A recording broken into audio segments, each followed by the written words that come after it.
Are you coming to the tree where they strung up a man, the same murder three? Strange things that happen here, no stranger would it be if we met at midnight in the hanging tree. Welcome to Strange Things, broadcasting from the Arkanasa Radio Studios in Laredo, Texas.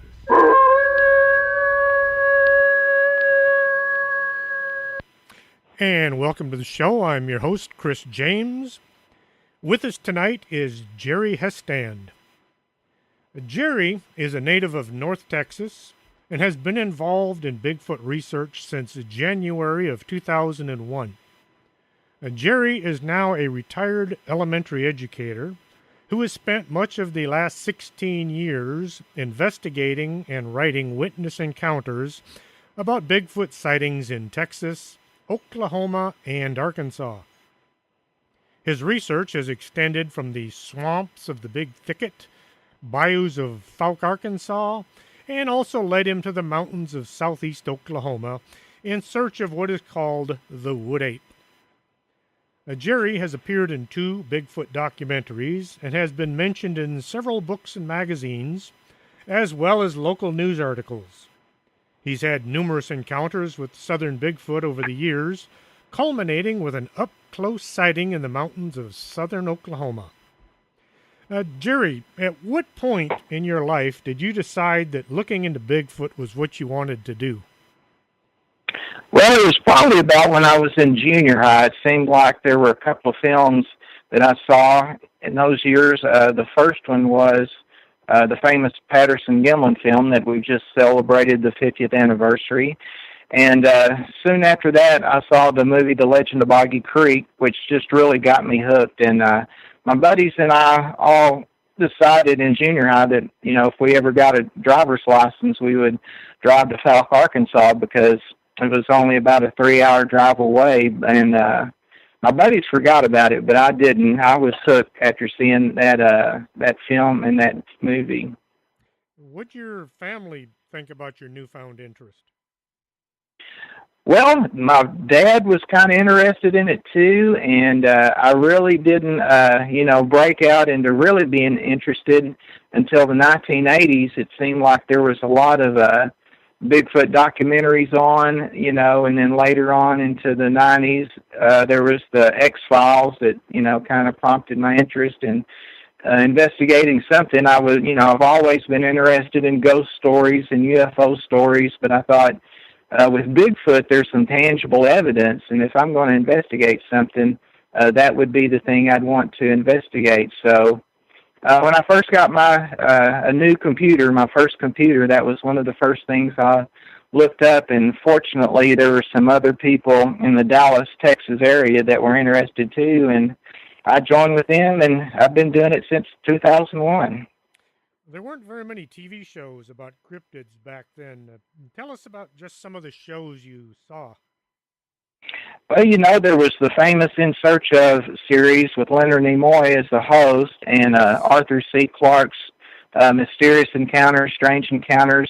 I think I'm saying that right. That really got me interested in all sorts of things, paranormal or strange. And Leonard Nimoy had one episode in particular about the Honey Island swamp monster, and that really put the hook in me. And I thought, how cool would it be to be in a swamp looking for a Bigfoot-type animal? And, finally through the years, I've been able to do that. Mm-hmm. What were you thinking that night when you were heading over to your very first Bigfoot meeting? Well, to my first Bigfoot meeting, it was a cold January afternoon, and my girlfriend, now wife, was a little hesitant, is there a bunch of weirdos here? And I said, no, I don't think so. I talked for hours and hours with Craig Wilheater and Luke Gross. They were the founders, and they seemed like normal, nice guys. And on the way, I was a little hesitant, wondering what kind of people would be interested. And as we pulled up in the front driveway, there was a guy there with a top hat, and I thought, oh, no, here we go. But he was a real nice guy, you know, and you can't judge people by the way they look or what their interests are. And once my wife and I got inside and started talking to other people, they were just as normal as us, you know, just happened to have a curiosity about Bigfoot, and some of them had an encounter before, and they wanted to have another encounter, so that's why we were all there. Hmm. You got into the TBRC kind of at the beginning. How could you kind of give us like the history on how it got going? Well, from what I understand, Craig Woolheater had a sighting, I don't know how many years before, 3 or 4 years before in Louisiana, and he was interested in the subject. And I believe when he grew up, he had heard of the Lake Worth monster, and that really put the hook in him. And there was another gentleman by the name of Luke Gross who just was a total skeptic till he moved to Texas. And one night he and his mother were sitting in the living room watching TV, and they looked at the screen door, and it was full of tan hair. And to their amazement, as they watched a huge animal walk off the back steps, they just couldn't believe what happened. They looked at each other, and Luke knew that it was a Bigfoot. It couldn't be anything else. So he started searching online, and Craig started searching online, and they found each other. And I think they were actually together with some other researchers probably 6 or 7 months before I joined, but the first real, you know, meeting was that January, and I met a lot of cool people, and I haven't looked back since. Was that the night you had that bizarre encounter on that cold dirt road? No, that was just a few months later, and I was at Luke's house, and I was surprised. That I was a little scared, and people, when they first start Bigfoot research, they might say they aren't a little frightened to begin with, but they usually are. And that night I was by myself in my car, and like I said, Luke had seen that brown Bigfoot walk off his mother's back porch, and he said down the road he had heard vocalizations from this creek, and his brother claimed he had seen one while fishing near the creek. So if you'd like me to relate that story, I could go ahead and do that for your listeners. That would be fantastic. Yeah, well, it was about 2:30 in the morning, cold winter night. It was drizzling rain, and I talked to Luke late into the morning. Actually, it's about 2:30 in the morning, and I said, "Look, I've got an hour and a half drive home. I got to go, but I think I'll stop down at that road you've been talking about that leads down to that creek where your brother saw one, and you've heard vocalizations, and just stop for a minute and see if I can hear or see anything," which I did. It was just like a 3-minute drive from his house, and I pulled up to the edge of this old muddy road, just really bad. You couldn't possibly drive down it hardly with a 4-wheel drive, and I was on the blacktop, and I pulled up and stopped my car, and front of my car was pointing downhill towards this old bridge and old creek, you know, heavily wooded. And I thought, well, this is pretty spooky, but I'm going to give it a chance. And I rolled down the window, and immediately I started hearing footsteps coming towards the car. And I thought, no, this can't be. You just don't pull up to the investigation site and something immediately starts happening. But I listened, and I thought maybe it was water dripping on the hot, you know, metal engine. But it wasn't. It was footsteps in the muddy pasture next to me. And they got closer and closer and closer, and I started to kind of panic. And I looked over to my right, and I believe there was an old barn or old tree next to me, and, you know, there was lightning flashing off in the distance, and it was cloudy and misty, just like a horror movie. And I thought, well, you know, I'm going to sit here a little bit longer, but I've got to see what this is. And it got closer and closer and closer, and I knew it wasn't a cow or a horse because I'd grown up, you know, on a farm, and I knew what horses and cows sounded like walking through a muddy field when you went to feed them. And this was 2-legged, bipedal. Mm-hmm. So finally, I couldn't take it anymore. I hit the lights and turned on the engine, and the footsteps just stopped, just absolutely stopped. And I backed up and, you know, moved my headlights from left to right, trying to see what was out there, and there was not a thing there. And it scared the heck out of me, and I drove, for 2 or 3 miles looking over my shoulder, wondering if a Bigfoot was following me. But looking back, on the situation, what happened, I think what had happened is an animal was coming towards me, and the field was terraced. It was, terraces where you could duck down behind the muddy hill. And I think an animal was walking through that field, and it just simply ducked down and hid behind one of the terraces because the footsteps stopped just as soon as I hit the light. And over the years, with my fellow investigators, we found that Bigfoot do that. They'll just drop down and lay down, and you don't know where they are. And a lot of people say, "Oh my gosh, that thing disappeared in front of my eyes." But no, it's they'll just drop down and lay down, and you don't know where they're at. Zoinks. Well, what part of Texas was that in? That was near Cumbie and Sulphur Springs, Texas, and it wasn't that far from Cooper Lake where we began our investigations. And there was a little creek that led off from Cooper Lake down to where Luke Gross lived, and we believe the animals followed down that creek for some reason and went back and forth to Cooper Lake. As a school teacher, did you ever have a situation where one of the kids in the class brought up the subject of Bigfoot? Yeah, I kind of, kept it hid from my family and friends for a long time, but my brother finally found out I was doing it and let the cat out of the bag, which was fine. But I kept it hid at work, hoping that nobody would really find out or I would get in trouble for it. I don't think I would, but I was in a couple of episodes of different TV shows over the years, and one of them was Monster Quest. And one of my students saw it, and he came to school saying, "Hey, were you on Monster Quest?" And I couldn't deny it. I said, "Yeah." And then before you knew it, I was besieged by, fourth graders wanting to know more about Bigfoot and Bigfoot research. And it eventually led to where they were questioning me and bugging me so much, wanting to be researchers themselves and wanting me to take them somewhere, that I started a little Bigfoot club.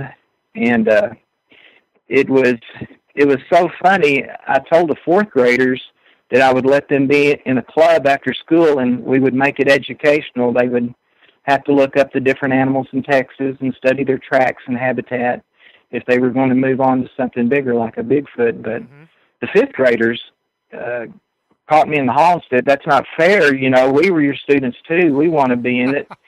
So I said, "Okay, any fourth or fifth graders that want to be in the club, meet me Thursday afternoon in the computer lab, and we'll start a club." And asked the principal, and she thought it was pretty cool. So I walked in that Thursday afternoon to the computer lab thinking there would probably be only 10 or 15 students, and there was about 30 or 40. Nice. So we did the whole thing.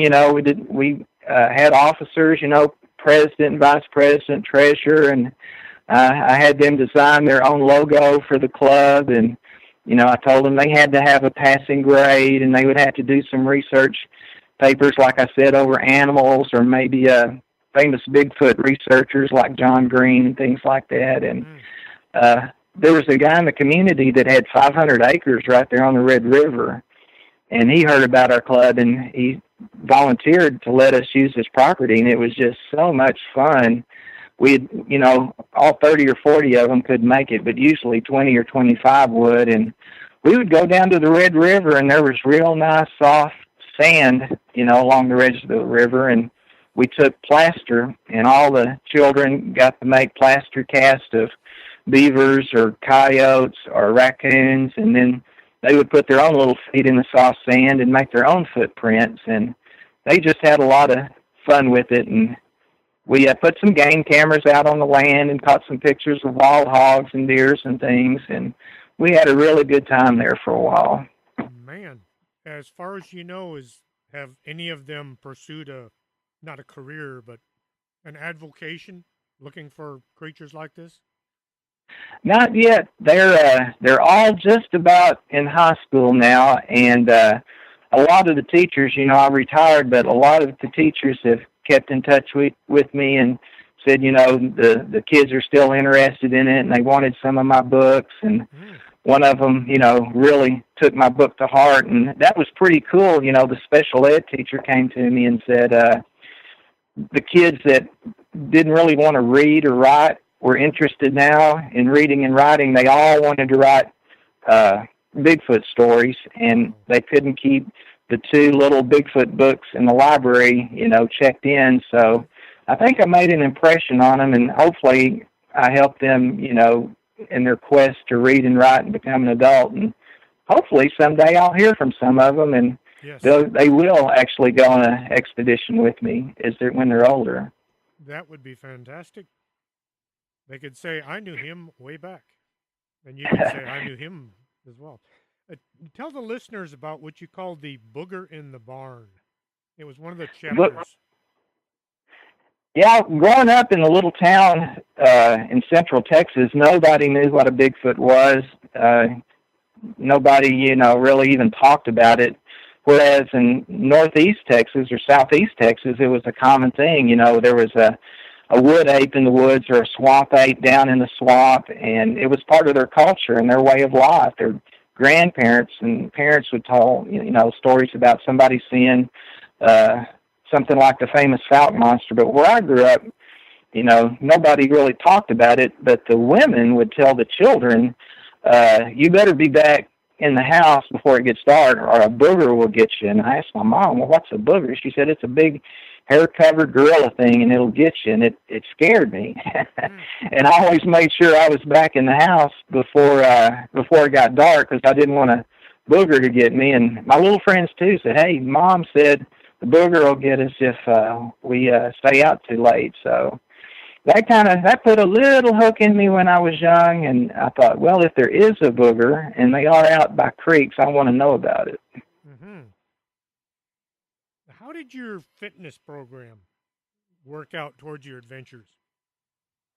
Well, in the 80s, fitness was all the rage. Jane Fonda had a workout video, and Arnold Schwarzenegger, just got into the movies, and I joined a gym. I'd been out of working out for many years. I played football in high school, but I joined a gym and had fun, and had to break some bad habits to start working out and get in shape. But that helped me a lot, later on when we went on our first few expeditions, especially one of the very first ones. We were wading about nearly ankle deep in swamp mud, and I thought, this exercise that I've been doing is going to work out. And through the years, I've tried to stay physically fit, and we've been on some really rough expeditions in some rough areas down in, say the Big Thicket or the Ouachita Mountains of Oklahoma, and being fit really helped me a lot, and I'm glad I started that when I was young. Yeah, people don't realize just how hard looking for something like Bigfoot actually is. Yes, exactly. A lot of the guys that, I associate with now, they just have a regular routine where they'll get in shape, because we'll spend, an entire week, maybe 2 or 3 weeks during the summer, hiking in the mountains, and it's pretty rough terrain where we go. And even if I'm not going there, if I'm going to, say, Fouke, Arkansas to kayak down a bayou or something, you got to be in shape to do that too. So it served me well over the years. Mm-hmm. What was the most compelling investigation you ever went on? Oh, that's hard to say. Other than my sighting, I would say probably 2 years before my sighting, I was camped out in an open area near an old cabin in the Ouachita Mountains, and wood ape actually came up by my tent, and it growled at me, and that really scared me. If you'd like me to give the background on that, I'd be glad to. I'd love to. Well, a lot of you know Kathy Strain-Moskowitz is a Bigfoot researcher, her and her husband Bob, and she had come to an area in Oklahoma in the mountains where we'd been investigating, and I always thought it was interesting that someone from California would come to Oklahoma to look for Bigfoot. But her and her husband Bob came one week to this old cabin area where we used to research, and there was a disturbance on the mountainside, and her husband and a couple other gentlemen went to look and see what it was, and they couldn't find anything, if I remember this correctly. And they came back towards the cabin. I believe her husband went back to look along the trail by the mountain. It was covered in brush. You couldn't see the trail, but there was a thick stand of brush, then the trail, then the mountainside. And he came back and he said, well, there's some old logs over there, but there's nothing. And as they stood there talking as the sun was about to set, I believe Kathy yelled, look, I told you. And the other guys swirled around, and they said, going up the side of the mountain were two Bigfoot. And Bob said they were going so fast it looked as though they were on zip lines. He couldn't believe it. And this mountainside is very, very steep. For you or me to climb it, we would have to grab a hold of saplings and put our feet in the right place and rocks. Mm-hmm. The rocks are even covered in grass and all kinds of underbrush, vines and thorns. And for anything to move that fast up a mountain is just incredible. And so they knew what they were. They were two Bigfoot. Kathy believes, I believe she said she thought it might have been a female and a juvenile. Mm-hmm. And we theorized later that maybe they smelt the food at the cabin and were coming up to investigate. And I think maybe they had never seen humans because the area is so huge mm-hmm. that Bigfoot could live there and never even see a human. So I think they were as startled as the people were when they came by. But anyway, they disappeared. Later on, another gentleman saw a silhouette at the top of the mountain, and it disappeared. And Bob said, let me check something. Her husband went back, and he said, guess what? Two of the logs are gone. So as I said earlier, these things will lay down. I believe that's what happened on that muddy road years and years ago, and just mm-hmm. a few years ago, I believe they did it again and they're on that side trail. But that's the background of the story. So I was fortunate enough to come in the next week. I was on a team to research there, and my buddy and I found where Bob had seen the logs laying down and where Kathy had seen the apes, and we put our tents there and decided to spend the night. So, I would say near the end of the week, we'd heard a few things, but hadn't really seen anything.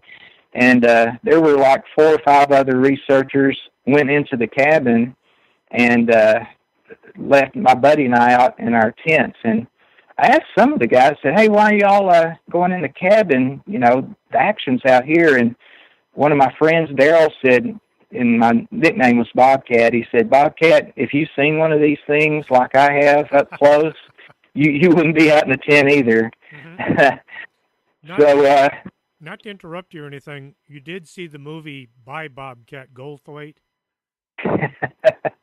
Yeah, I did. And that's funny because I was at a Bigfoot conference in Oklahoma a couple of years ago, and a guy yelled, hey, Bobcat, and I thought he knew me. Mm-hmm. I said, yeah, how's it going? He said, wait a minute, you're not Bobcat Goldthwait, are you? I said, no, you got the wrong Bobcat.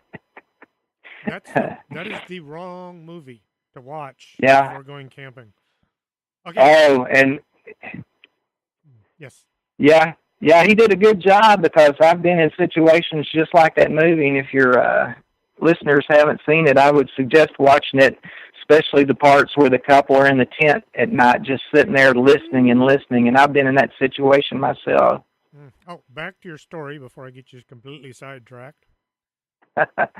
Well, anyway, my buddy and I, hit the sack. It's probably 1 or so in the morning, and I just laid in my tent looking up at the sky as the clouds went overhead. I have a little tent called a bug hut, and it's just netting, basically. You can see all the way through it all around, which I really love. But I was laying on my back looking up at the clouds passing over and trying to go to sleep. I wasn't too worried. I had a shotgun with me, in case a bear, mountain lion, and I was just about to drift off to sleep when I heard a huge crash down to the east of us, and I thought, oh my gosh, what was that? Either a rock dislodged and fell down the side of the mountain, or a really clumsy bear tripped and fell down the side of the mountain. But that was loud, and right after I heard the crash, I heard footsteps coming towards my tent, and it was coming down that trail that was just inside the tree line along the edge of this mountain where Kathy and her friends had seen one, just the week before. And it got closer and closer. It was making a swishing sound as it walked through the knee-high grass. And as it got right by my tent, I looked up at the mountain ridge. I'd been watching the trees swaying in the wind, back and forth at the top of the mountain. And the trees at the top of the mountain disappeared just for a split second. And I thought, this is a Bigfoot. This is a wood ape, because it has to be tall, to block out the light, the moonlight from the top of the mountain. But anyway, it walked further down to an old tree where the apes had stopped when Kathy had seen them, and it just stopped all of a sudden and turned around and came walking back past my tent. And this time the steps were a little bit slower and stealthier, and I looked up as it passed my tent, and I couldn't see, the sky blot out, so I suspected it was bent over, hunched over, walking back past me. Well, it walked past me down to near where the rock slide was, and I thought maybe it was gone for the night, but through many years of investigating, I knew that you just need to hold your water and hang on because something else might happen. And I did. I lay there for about 10 more minutes, and from the creek bottom, 100 yards away, I heard just a hair-raising scream, howl, that just sent shivers, up my neck, thinking, oh my gosh, that thing's going down the creek. But immediately after that yell, howl, there was 2 tree knocks from the top of the mountain. And I thought, well, okay, we've got 2 of them here. And we found over the years, usually where we investigate in this part of the country, there's never one. It seems like there's always 2 or 3. Mm-hmm. So I decided I have nothing else to do and nowhere to go. I'll just keep laying here and maybe something else will happen. Well, it did. On the other side of this clearing, where me and my buddy had our tents, it come walking back towards me. And it was walking slower and stealthier this time, and I could smell it. It had this musky, like wet horse smell, like you're riding a horse and you take the saddle off. And my friends had told me that's what it smelled like. So I knew the thing was agitated because it gave off this smell. And we've done research, about the great apes, and they say that they have glands underneath their armpits, and when they're agitated, say a mountain gorilla or a chimpanzee, they'll give off this scent. So the thing was agitated, and I think it was mad because it didn't know we were there till it had walked past. And I could smell it coming towards me, and I got to thinking, aha, it walked past me the first time not knowing I was there, but then it caught my scent as it was downwind from me. And now I can smell it as it comes toward me. Well, it got closer and closer, and I had my shotgun thinking, well, I'm not going to, be torn to pieces, which I didn't really think it would attack us, but just in case, I'm ready. So it got right parallel to my friend's tent, and I could hear it moving around in the brush as though it was squatting down, and then it began to growl at me. And it was this deep, low, guttural growl that I've never heard before. I've heard dogs, and it wasn't like a lion in the zoo growling or anything like that. It was just kind of indescribable, and you could tell that it was mad. If the neighbor's dog is growling at you, it's mad, and it was this same way. I had that sense. It was really ticked off. So I thought, well, I'm going to see what happens. It better not come out, where I can and see it, because, I'm kind of scared now. And it growled for a while and got up and walked away. And I thought, man, that was scary. That was close. But I'm just gonna lay here and see. Who knows? Maybe it will come back and step out into the moonlight where I can see it. Because up to that time, I haven't seen one. Mm-hmm. So I'll be darned, here it came back again. I guess it just, these things over the years I found they do not like humans to be in the dark at night, quiet.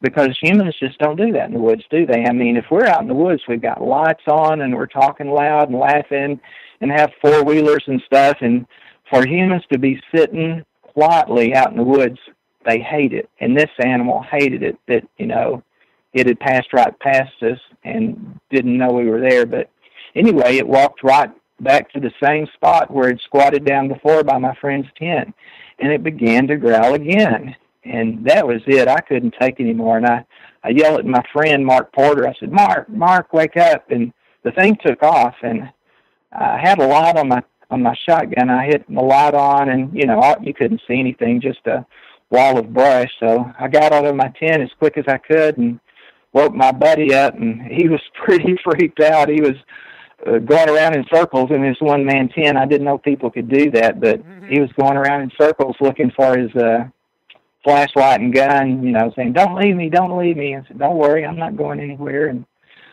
we went to the cabin and walked in, and I said, guys, there's apes out there. And I'm talking to guys that are big, some of them muscle-bound, ex-Marines, ex-police. And I said, there's apes out there. And they just laid there in their bunks looking at me. And I figured they'd be grabbing their, pants and shirts and guns, to go out and take off. But they laid there and they said, well, we told you. And they knew the animal's gone. Once they're busted, they're not coming back. But they laid there and listened and said, well, y'all want to stay in the cabin? I said, no, there's just a chance that it'll come back and I can see one. And that was my goal. So we went back to our tents, and one of the guys, was part of our group, hunts the animals to collect a specimen, and he said, if it comes back, and steps out in the moonlight away from your tent, maybe I can take a shot, or if it comes back, and comes close to your tent like it's going to harm me, I'll take a shot. So the guy stayed up all night, waiting for it to come back to our tents, and just right before dawn, I heard a commotion. And the guy that had tried to stay up all night had fallen asleep right before daylight. And this thing had come back while we were all asleep and slammed the side of the cabin and ran up the mountain. And that's what woke him up. And, he was ticked off. He put on his clothes and took off up the mountain to look for it. And I thought that was kind of funny but sad that, he had stayed up all night to try to see it. But that was my probably best encounter as far as the investigation, other than my sighting. Would you consider that to be your scariest encounter, or do you have another story that would fit into that category? Yeah, that was probably my scariest. We had another encounter at a lake called B.A. Steinhagen Lake. It's down in southwest Texas. Monica Rawlins, a friend of mine, had been investigating the area. Monica Rawlins Buntenbaugh, by the way. And she said, look, we're hearing some stuff at the state park. We're hearing vocalizations. Why don't y'all come down and check it out? And we decided we'd spend a weekend one January. It was warm. We would come down. And in the meantime, another member of the group had been going in and out of this park. It was called Magnolia Ridge on the side of the lake. Real swampy, real creepy-looking lake, cypress trees and supposedly big alligators and nutria, squealing and squawking in the night. And this other investigator by the name of Clyde was going into the park one day to kind of get ready for a night investigation, and he saw some deer that were in the middle of the park in a kind of a heavily wooded area come running out of the middle of the park into the swamp. Well, he kept driving, and the deer come running out of the swamp back into the middle of the park. And he said, that's weird. I want to see what's going on. So there was a game trail that they had ran down, and he walked probably 20 or 30 yards into the woods going into the swamp, and he found a huge footprint. Beautiful, perfect five-toed track. So he went back to town and got some plaster and cast it, and when we heard that story, we decided we had to go down there. Well, they had figured that these animals were coming out of the deeper, swampier end of the lake and the surrounding area coming into this park for some reason. Maybe there was a lot of berries in the middle of the park, like I'd said before. There was a wooded area in the middle of the park. Maybe they were eating the berries and maybe even some of the leftover food from the campers. But we figured these animals were coming in from the swampy north end of the lake, cutting across an old logging road, and we decided we would set up on the logging road where there was a low spot of water. So that night we had a team set up at the campground at the tables where they'd been hearing vocalizations, and I was on a team that was down in the swampy area on the old logging road. And right after sunset, we heard a loud scream, and a buddy of mine said, "That's probably a mountain lion." And I thought, well, you know more about wildlife than I do. Maybe it was, but my two buddies fell asleep, which has happened on me more than once. And I'd had this trick that I do sometimes when I'm sitting out on a trail. I'll get up and walk away from the group, you know, to relieve myself. And a couple of times, it seems like a Bigfoot would follow me. If they're watching me or they're watching the group in the woods, they'll follow you. And by golly, I did it, and something started walking up to me while I was relieving myself. So I got myself together and walked along back to the chairs, and it followed me step for step. And as I got close to the chairs, it quit. Well, I woke the other guys up, and I said, "Look, this thing followed me a while ago. Come and see and if we can get it to do it again." And by golly, we walked back, and it started pacing us step for step. Well, we had some spotlights, so we hit a spotlight into the wooded area, and it took off running whatever it was. It was really fast. And we couldn't see it, but we chased it as fast as we could, and it disappeared into a creek bottom, and it was gone. We said, well, that's it for the night probably. Let's go back to the chairs. Well, we went back and sat in the chairs, and probably 20 minutes later, we heard it coming back to our chairs again. And we jumped up and ran towards it, and it took off again, and we hit it with spotlights. We chased it through the woods, never seeing what it was, but it knew where it was going because it went to a deadfall of trees right by this creek and jumped over it. We could hear it jumping, and it disappeared again. And we went back to our chairs, and again, here it come back. And this time we chased it across the road to the south end of the area, and it disappeared. So we got on the microphones, and we called Monica and Chris Bunton and another investigator and said, "Come up here and check this out." Well, Chris and another investigator came, to our chairs to see what was going on, and as they were walking along, something started pacing them from the south side of the old logging road, and it paced them, and they hit their spotlights and chased it to the south, and it looped back around to the north, crossed the logging road again, and disappeared into the north woods. And they didn't get a sighting of it either. So we thought, what kind of animal comes back and checks people out over and over and over and paces them and just won't go away? Well, Chris and his buddy came up to Gino and I, and we sat and talked, and we said, well, let's call the girls. It was Monica and another lady that were at the camp said, why don't y'all come on down and see what's happening? So they didn't want to walk. They drove in an old truck down to a gate that blocked the logging road off. And they said just as soon as they got out of the truck, something started walking in the woods, right by the truck. So they took off walking down the road, and it paced them nearly all the way back to where we were at. And finally they hit the spotlights and tried to find it, and it disappeared. So that was kind of scary, not really because I was with other people, but it was so weird. I could not, wrap my mind around what kind of animal comes back to groups of people 3 or 4 times and just paces them right outside of their spotlight. Mm-hmm. I've been out on ranches, and cows, deer, anything like that, as soon as they know you're in the area, they're gone, and they don't come back. So you're right. Something out there was highly interested in what y'all were doing. Yes, yeah, it was. And unfortunately, about a year later, they come in and clear-cut the whole area. Of course, it's a logging road, but that was kind of disappointing. But we did come back a few other times and heard some strange vocalizations, so I think they're probably still out there. Well, now, you know why I like what you're saying about the Cooper Lake investigation, but how about filling the listeners in on that goings-on?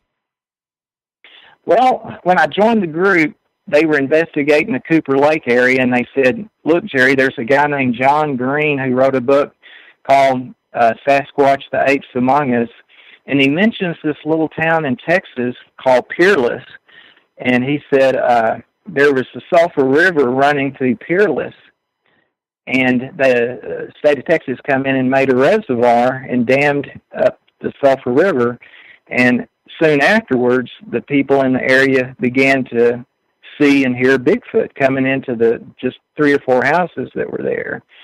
So he said, "This is." They said, "This is a famous area, Jerry. There's a lady near the Cooper Lake State Park who claimed one night she was washing dishes and the window was open above the sink, and she heard something walking along the edge of the tree line where the barbed wire fence was, and she thought, what could that be? Is it one of my horses?" But whatever it was started hooting like an owl. And she said, "That's either the biggest owl of all time or there's something out there that I don't know about. Maybe it's a person trying to play a prank on me." So this animal walked by, her window, heavy footfalls, as she went out to her carport, and her dogs were cowered in the corner of the carport. She thought, that's strange. They're usually out after anything or anybody that got on her property. But she let them in their house, and she got her flashlight and looked around, couldn't see anything. But she went to the barn probably 60 yards away. She had a big red metal barn, and the horses were in the barn, which was weird because they spent all night grazing on her property. And she thought, well, whatever that was scared the horses into the barn, and they were afraid to come out. So we investigated her property for a good long time. We heard footfalls and things moving around, and one night we were up on a balcony on this red barn, and we heard something moving around towards us, so we just kind of kept quiet and still, and something moved around behind the barn, and one investigator went down the stairs from the loft, and as he went around the corner, something growled at him, and it spooked him so bad, he came back, and we went and looked, and we couldn't find it. But over the next year or so, we continued to go there, and we finally found a series of plum trees that had been over, the limbs had been over and twisted. And I'm not a real big person on tree limb twists, but I've seen some over the years, but these limbs were twisted down as though something were reaching up and pulling down maybe the plums over the year, in the spring when they were ripe.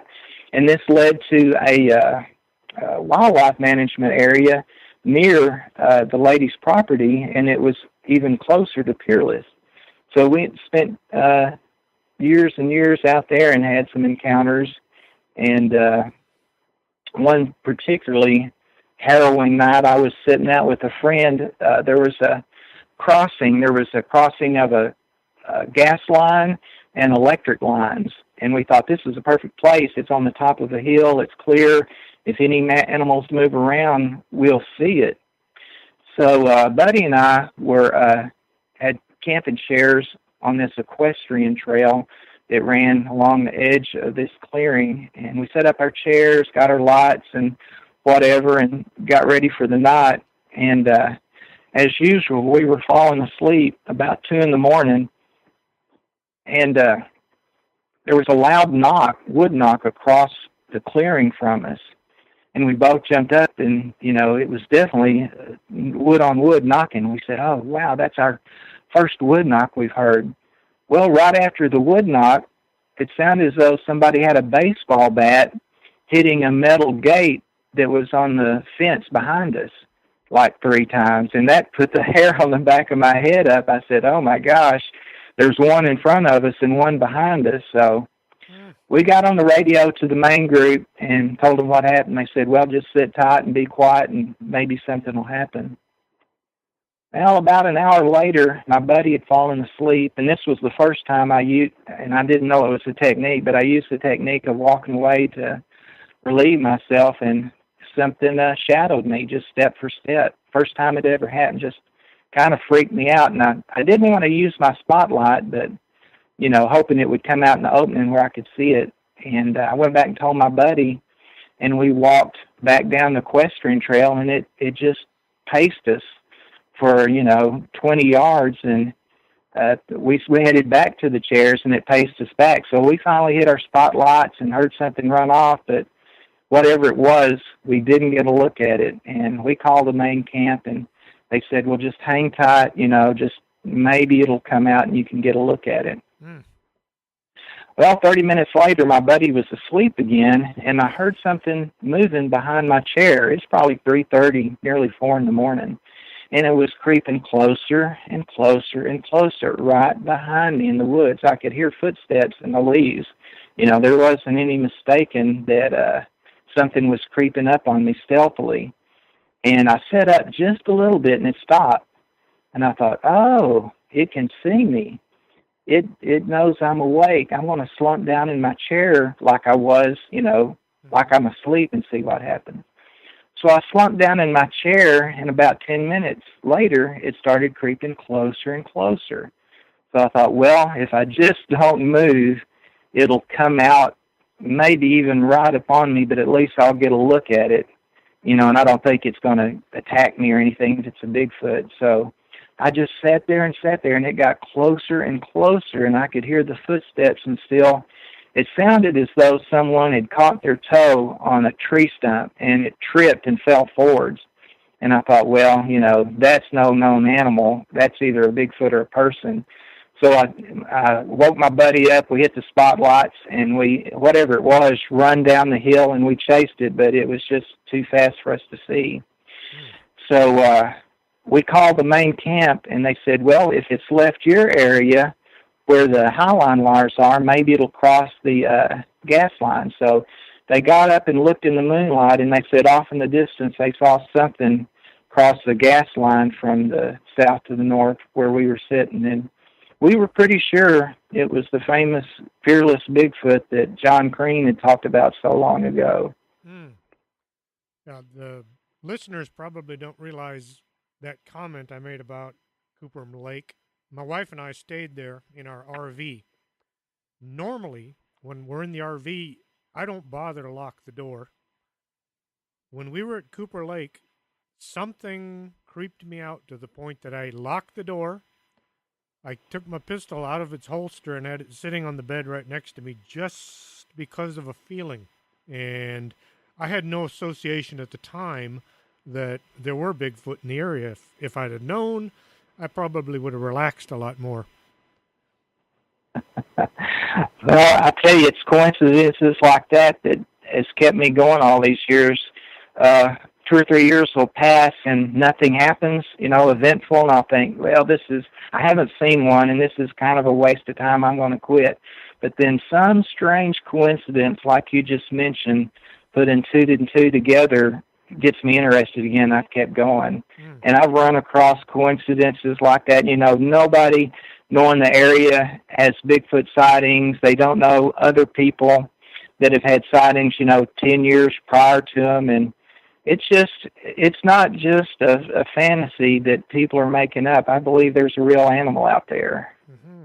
Have y'all been back to the Cooper Lake area? No, we haven't. We've for years and years we've been led from one place to another. Things kind of died down at Cooper Lake, and for a long time we researched the Big Thicket and had a lot of activity down there in the Big Thicket. But we had an agreement with the Park Service where we would put out cameras and stay in one of their units. And finally, one of the supervisors changed, and they denied our permit, so we left. And I guess it's for the good, because we finally ended up in the Ouachita Mountains at a area that has yearly activity, so we've been there ever since. In your book, you're talking about area, is it X or is it area 10, like the Roman numeral? It's area X. Okay. So tell our listeners about that place. It sounded fascinating. Well, several years ago, there was a little town called Honubby, Oklahoma, that had a flap about a family that supposedly were besieged by a group of Bigfoot. I think there was a family that lived right outside of Honubby. A man was sitting on his porch one night hunting deer from his back porch, and he shot a deer and it ran off into the woods. He followed the blood trail and it led up to where the dead deer was, but there was a Bigfoot picking the dead deer up to carry it off. So he shot at it and called his brother. Him and his brother went out to see what had happened. And as they approached the dead deer, they found the Bigfoot he'd shot, and there were two other Bigfoot picking it up to carry it off. I don't know if it was dead or wounded or what. So that was a huge thing in the Bigfoot community. And as people look back in the history of the area, things had been going on there for years and years. Even some of the first explorers in Lafleur County, the French explorers, had native guides to lead them through the mountains, and some of the native guides wouldn't take them into areas of the mountains. They said, well, there's mountain devils there. We're not going there. So a friend of mine was in the BFRO, Alton Higgins. They got a report from a family that said, we think we have Bigfoot near our cabin. We hear these strange, awful sounds, and something comes up to our cabin at night and rattles around and investigates, and we know it's not bear. We see bear and hear bear all the time, but these aren't bears. And we had a relative sitting in a tree stand one day, and he said a chimpanzee walked near his tree stand and just looked up at him and kept walking. And this was the same mountain that I mentioned earlier, you know, where I was in the tent. So Alton and the BFRO went to investigate, and as they were driving in, they found some just clear five-toed tracks across a big muddy area going in, so they knew they were in the right place. So over years and years and years, the BFRO went there. Then finally, Alton and Darrell Collier and some of us were in the BFRO and the Texas Bigfoot Research Center. We started going there. And I guess for over a decade, we've been going in over and over through the years. And eventually, we decided, you know, a lot of people, even us, you just don't have the time to research an area properly. You're lucky if, you know, get off on the weekend and spend one night or two in the woods, and then you got to go back home. So we had enough people in our investigation team that we could send in, say, 2 or 3 people for a week, all summer long from, say, March till July or August, and that's what we started doing. And we set up, I would say 20 or so good camera traps and got bear and all kinds of animals, but no Bigfoot. And we were really disappointed, but we knew they were there because, like I mentioned earlier, they would come up to the cabins we were sleeping in and just bang the side of the cabin so hard, you knew no bear would be dumb enough to do that, or no deer would be dumb enough to run into the side of the cabin. And it just happened over and over. Mm-hmm. And it always seemed to happen when everybody was asleep. Alton and Darrell were one of the first people into the area, and one of the guys was snoring real loud one night, and they would hear rocks hitting the cabin roof. But as soon as they would wake their buddy up and he quit snoring, the rocks would quit. They'd go outside, look around, sit up and talk, and nothing hit the roof. But as soon as they went back to sleep and their buddy started snoring again, the rocks would start hitting the cabin. So a lot of people said, oh, those were just hickory nuts hitting the roof, or little tiny rocks dislodging from the mountain hitting the roof. And I'm here to tell you, I guarantee you, it's a Bigfoot doing it. Say our listeners were somewhere and they came across a track or two. How do you go about determining the veracity of the imprints?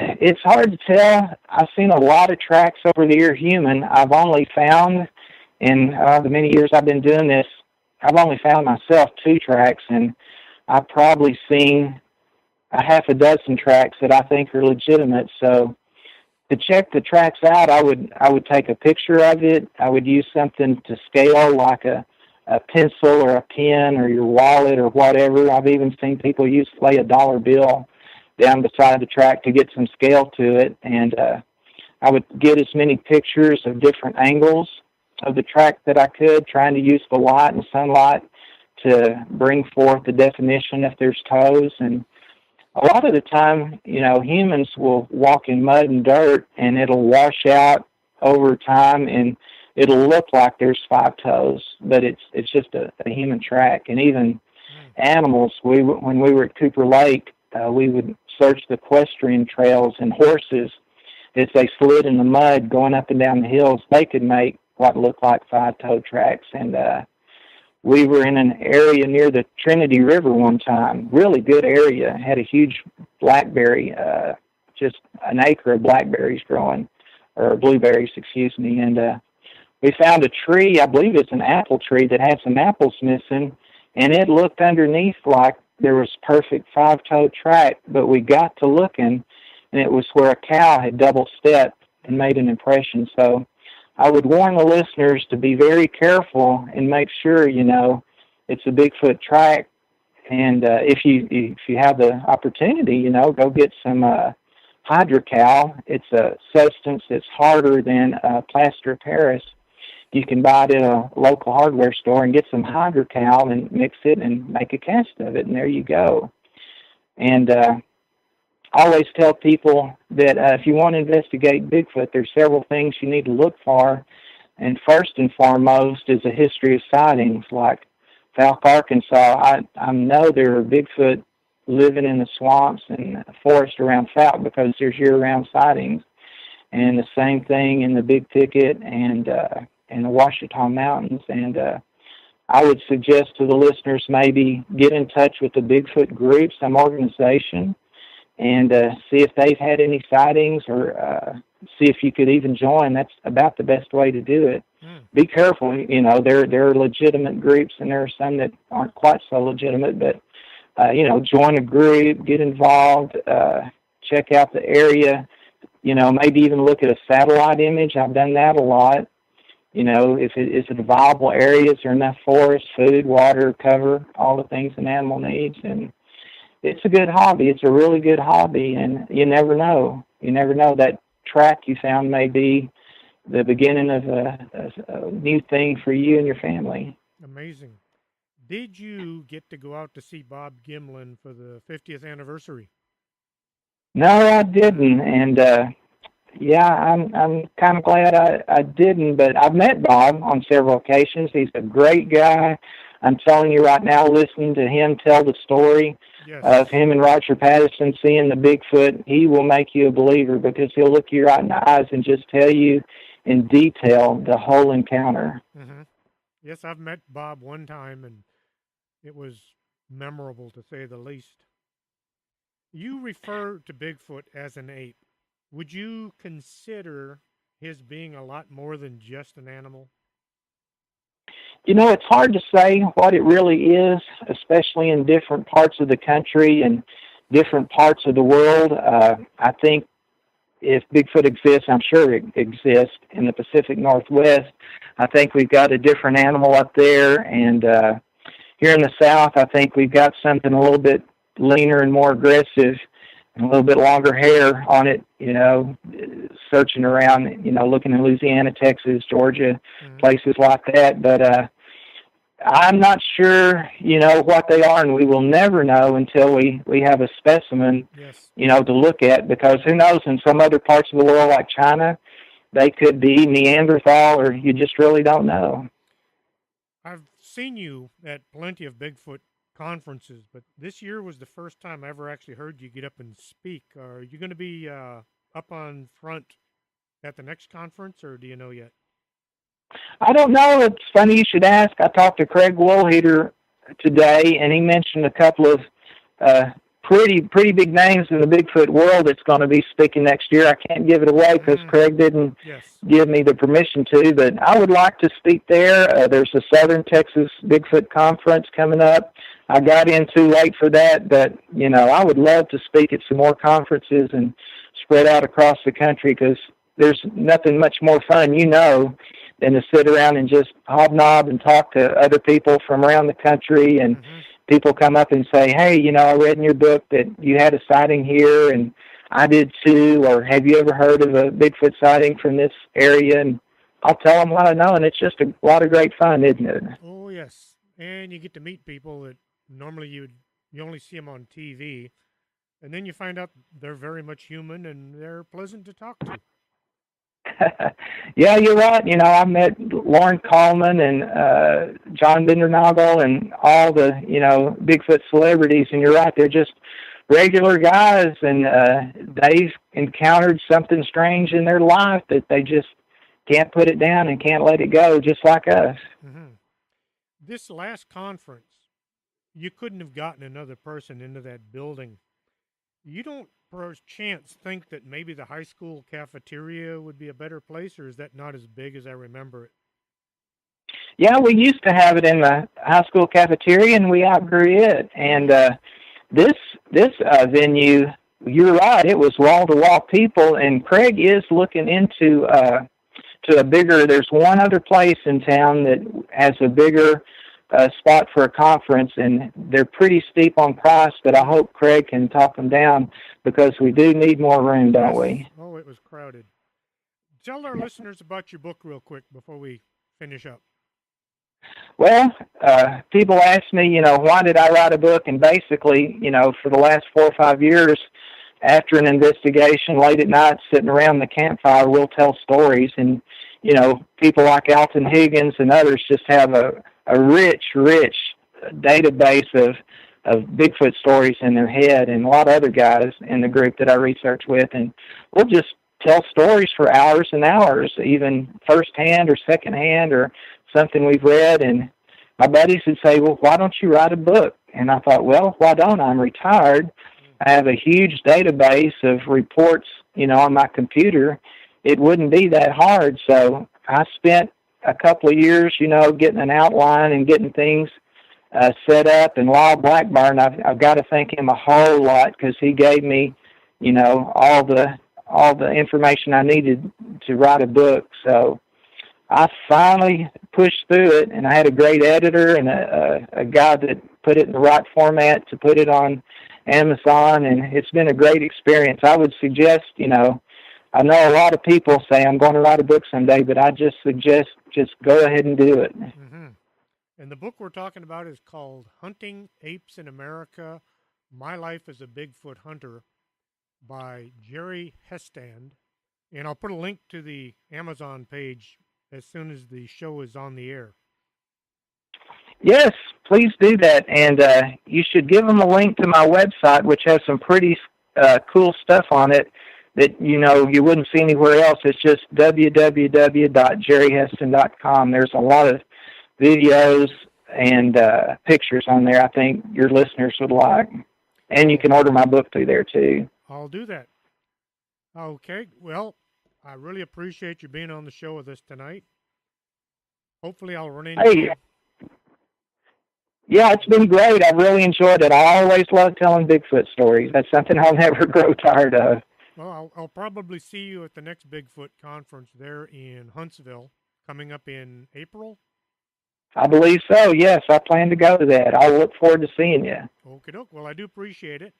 And folks, if you haven't figured it out by now, this has been Jerry Hestand talking about his Bigfoot experience. And I really wish to thank you for being on the show tonight. Thank you very much. It's been a pleasure. Coffee makes the world go round. And around here, we have the Organic Man Coffee Trike. 4501 McPherson, Suite number 9. If you're not looking for coffee, try their tea. It's the best in town. And remember, life is too short to drink bad coffee.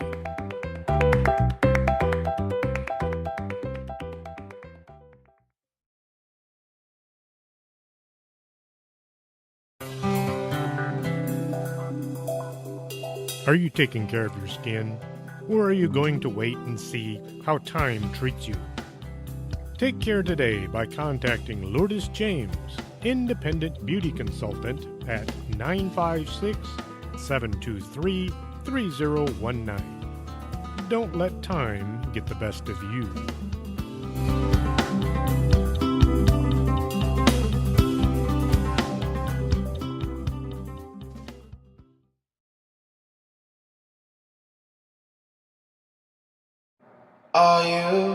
Are you coming to the tree where they strung up a man, the same murder three. Strange things that happen here, how stranger would it be if we met at midnight in the hanging tree?